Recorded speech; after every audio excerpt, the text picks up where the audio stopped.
Good morning all of you. सुप्रभात। क्योंकि English का क्लास नहीं है, हम बात करने आए हुए हैं हिंदी का। हिंदी का कुछ टॉपिक है जिसको लेके हम लोग बात करेंगे, क्योंकि बहुत सारे बच्चे हैं हमारे जो मैट्रिक हो, इंटर हो या ग्रेजुएशन ही क्यों ना हो, उस पर क्या होता है कि उनको हिंदी के बारे में कुछ समझ में इस तरह के नहीं आता। उसे लगता है कि हिंदी हम यूं ही चुटकी बजाएंगे और हिंदी से पास कर जाएंगे। पास करना कोई बड़ी बात नहीं है। पास तो आज के डेट में बिहार बोर्ड का ये ऐसा स्थिति आ गया कि पास तो गधों कर जाएगा। अगर अपना गधे का भी नाम अगर एडमिशन करवा दो बेटा, वो पास ही कर जाएगा, क्योंकि बस वो बैठ जाए सिर्फ एग्ज़ाम हॉल में, किसी तरह उसका पेज जो है ना किसी दूसरे के द्वारा ही वहाँ पे लगा दिया जाए तो पास कर जाता है।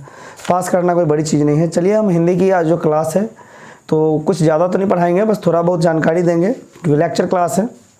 लेक्चर क्लास में जो पढ़ाई होगा मैं वही चीज़ दूंगा, लेक्चर ही दूंगा। जहाँ तक हमसे संभव होगा। मैं कोई इस तरह से नहीं कह रहा हूँ, अपने आप को दावे नहीं कर रहा हूँ कि मैं हिंदी का बहुत बड़ा ज्ञानी हूँ या हिंदी से मेरा बहुत कुछ है। हाँ, बस इतना ज़रूर कहूँगा कि मैं हिंदी से ग्रेजुएशन किया हूँ और हिंदी से मैं पोस्ट ग्रेजुएट भी हूँ, यानी कि मैं एमए भी हिंदी से कर चुका हूँ। तो आप लोगों के बीच थोड़ा सा जो मुझे लगा कि मैं कुछ हिंदी बता दूँ ताकि बच्चों को हेल्प हो जाए, मेरे साथी हो, मित्र हो या मुझसे जूनियर, बहुत ज़्यादा जूनियर हो तो बच्चे हों, जो कोई भी हो, उनको हेल्प करने के वास्ते मैंने एक प्लेटफॉर्म के तहत यूट्यूब पे आया हूँ। तो चलिए, मैं कुछ ज़्यादा कुछ नहीं बताऊँगा। सबसे पहले कुछ लोग कहते हैं कि भाषा, अरे तुम्हारा भाषा ख़राब है, लैंग्वेज, दैट मीन्स उसको इंग्लिश में कहते हैं लैंग्वेज। तो हम ये जानना चाहेंगे कि लैंग्वेज होता क्या है, भाषा क्या है।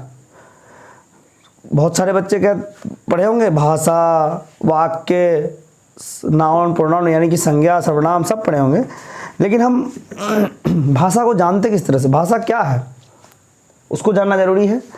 चलिए आपको बताते हैं। सबसे पहले तो मैं आपको बता दूं कि मैं जो बुक पढ़ा रहा हूँ, यह बुक है। इस बुक के बारे में कुछ बता दे रहा हूँ, फिर मैं स्टार्ट करूँगा। यह बुक है आधुनिक हिंदी व्याकरण और रचना, जो हमारे वासुदेव प्रसाद जी, डॉक्टर वासुदेव प्रसाद जी के द्वारा लिखा गया है, जो एमए पीएचडी हैं, भूतपूर्व प्रोफेसर एवं अध्यक्ष रह चुके हैं स्नातकोत्तर विभाग के, जो मगध विश्वविद्यालय बोध गया बिहार से, ठीक है। उन्हीं के द्वारा लिखा गया जो पुस्तक है, मैं उस पुस्तकों से पढ़ा रहा हूँ।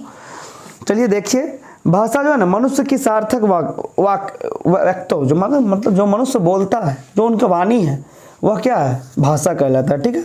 भाषा का सटीक परिभाषा यही है, मनुष्य जो कुछ भी बोला वो भाषा है। आप कौवा की भाषा जानते हैं, नहीं जानते हैं। आप गाय की भाषा जानते हैं, नहीं जानते हैं। गाय को जानते हैं। आप जो भाषा बोलते हैं आपके बच्चे जानते हैं, आपके परिवार वाले जानते हैं, आपके इलाका के लोग जानते हैं। अब बताइए, कोई गुजराती बोल रहा हो, हम बिहार से हैं, हम बिहारी कहाँ से कहाँ जाने गुजराती क्या होता है। हाँ, भोजपुरी जानते हैं, भोजपुरी एक भाषा है, क्योंकि भोजपुरी हमारे बिहार में चलता है, तो भोजपुरी हम जानते हैं। तो भोजपुरी जो हम बोलते हैं, बोलचाल की जो भाषा होता है उसी को भाषा कहते हैं। बोलचाल में जो वाणी निकलता है वो भाषा कहलाता है, ठीक है। अब क्या होता है, सबसे पहले एक परिभाषा के तौर पे बता दूं, वो तो टॉपिक था तो भाषा के बारे में बोल दिए। परिभाषा के तौर पे आपको होगा, जिसकी सहायता से मनुष्य परस्पर विचार, विनिमय या सहयोग करते हैं, उस यादृच्छिक रूढ़ ध्वनि संकेत की प्रणाली को क्या कहते हैं, भाषा कहते हैं। समझ में आ गया? नहीं समझ में आया तो फिर एक बार बता रहे हैं। जिसकी सहायता से मनुष्य परस्पर विचार, विनिमय या सहयोग पूर्ण अभिव्यक्त अथवा व्यक्त करते हैं, वो क्या कहलाता है, भाषा कहलाता है, ठीक है। अब देखो क्या होता है कि यह तीन बातें विचारणीय हैं, कुछ जो बता रहे हैं आप लोगों को। भाषा का जो है ना, एक ध्वनि संकेत होता है, या वह यादृच्छिक होता है और रूढ़ है, ठीक है। सार्थक शब्दों में समूह या संकेत को भाषा कहते हैं। जिस सार्थक शब्द में हम कह सकते हैं कि जो समूह है या जो इस तरह की जो संकेत होता है, जैसे कि हम कहेंगे वो लाओ, वहाँ जो सामान है उसको लाने की जो बात करेंगे तो वह भी भाषा में क्या हो, सांकेतिक भाषा हो गया। तो यह भी भाषा कहलाता है। आगे बढ़ेंगे हम। भाषा का जो है सो कुछ देखिए, अब कुछ लोग अलग अलग कभी अलग अलग रूप से भाषा का परिभाषा दी है। मैं केवल भाषा आज पढ़ाऊंगा और भाषा को ही बताऊंगा।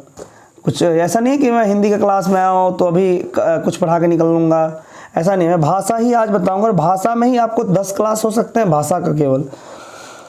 देखिए, एक हमारे डॉक्टर श्याम सुंदर दास जी हैं, जो अपने स्तर से भाषा का परिभाषा दिए हुए हैं।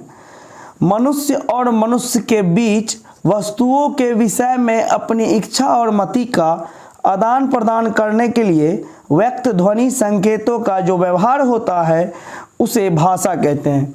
यह किनका परिभाषा है? डॉक्टर श्याम सुंदर दास जी का। डॉक्टर श्याम सुंदर दास जी एक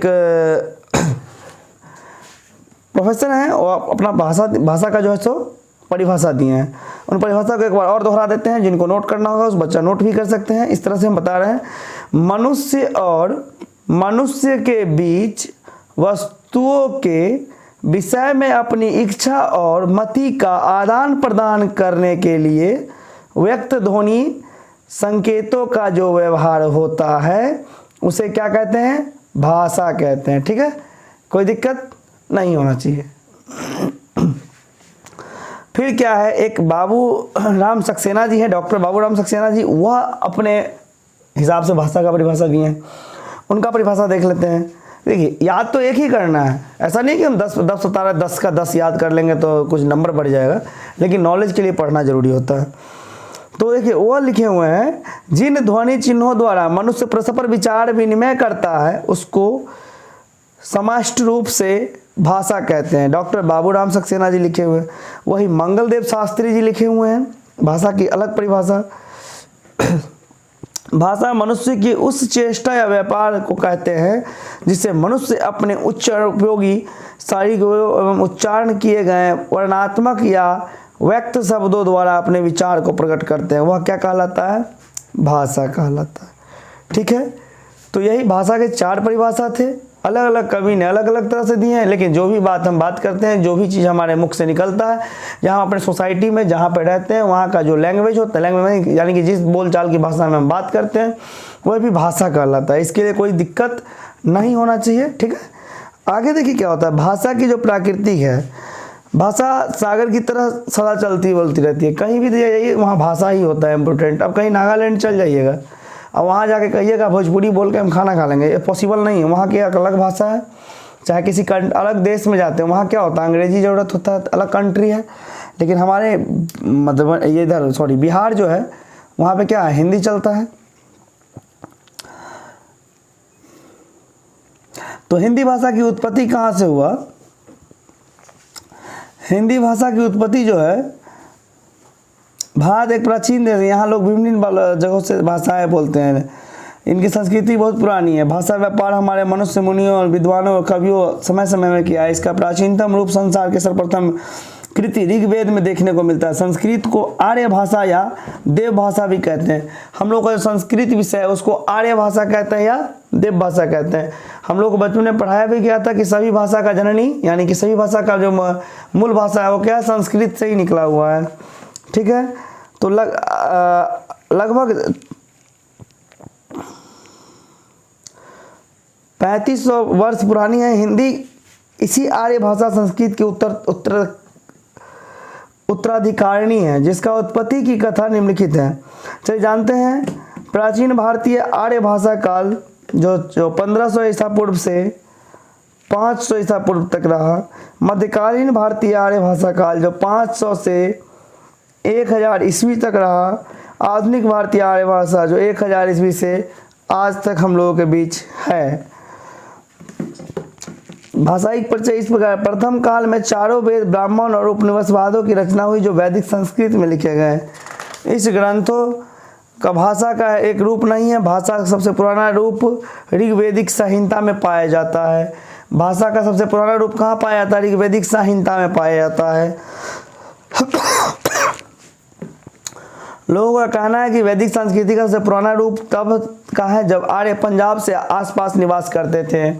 संस्कृत का जो पुराना रूप है वो कब का है? जब आर्य समाज के जो लोग थे हमारे यहाँ, वो कहाँ निवास करते थे? पंजाब के आसपास निवास करते थे। फिर आर्य आगे बढ़े, इसी तरह पूरब की ओर बढ़ते गए और वैदिक भाषा का क्रमशः विकास होता गया। यह भाषा बोलचाल की नहीं, साहित्यिक और विद्वानों को मुनियों की थी।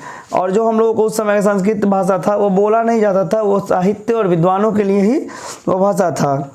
ठीक है, तो भाषा के बारे में जो कुछ भी जाने हैं आज इतना ही रहने देते हैं। भाषा के बारे में हम बहुत बढ़िया से आगे बताने वाले हैं, जिसमें आप लोगों को बहुत सारा चीज़ मिलेगा।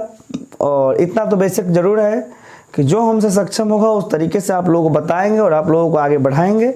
बस आप लोग क्या कीजिए, सपोर्ट कीजिए, शेयर कीजिए, ताकि मेरा जो व्यूवर्स उठेगा हमें लगेगा कि नहीं भाषा, लैंग्वेज से कितने बच्चे प्यार करते हैं।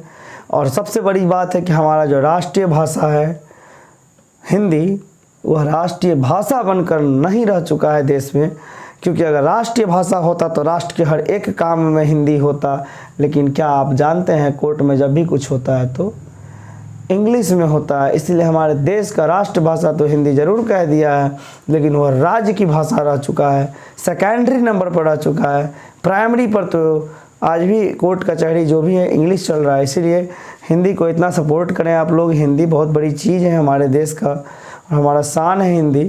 तो हिंदी से ज़रूर हम लोग का सब कुछ जुड़ा हुआ है। तो आगे हिंदी का जो क्लास चलेगा उसमें भाषा से आगे बताएंगे। और आप लोगों से आग्रह है कि चैनल को लाइक करें, शेयर करें, सब्सक्राइब करें। बहुत दिनों बाद हम यूट्यूब पर आए हैं, हम यह जानते हैं, लेकिन अब हमारा क्लास रेगुलर चालू रहेगा और रेगुलर आते रहेंगे और अलग अलग शिक्षक आएंगे, अलग अलग टॉपिक को लेकर आएंगे और आप लोगों के बीच रखेंगे। जो भी होगा व्याख्यान होगा, ग्रेजुएशन तक के बच्चों को और इंटर तक के बच्चों को दिक्कत नहीं होनी चाहिए। जो कुछ भी होगा समस्या आप पूछ सकते हैं कमेंट में, कमेंट बॉक्स में। बाकी हम आप लोगों को बताते रहेंगे। कुछ शिक्षक हमारे और भी हैं जो कभी आपके टीम में नहीं है, वो लोग भी टीम में आ जाएंगे तो आप लोगों को और मज़े से पढ़ाई होगा। पहले आप लोग यहाँ से शेयर करें, सब्सक्राइब करवाएं। अधिक से अधिक संख्या में कम से कम सब्सक्राइब बढ़ जाएगा तो आने वाले समय में उन लोगों को भी अब मिल पाएगा जो हम पढ़ाएंगे।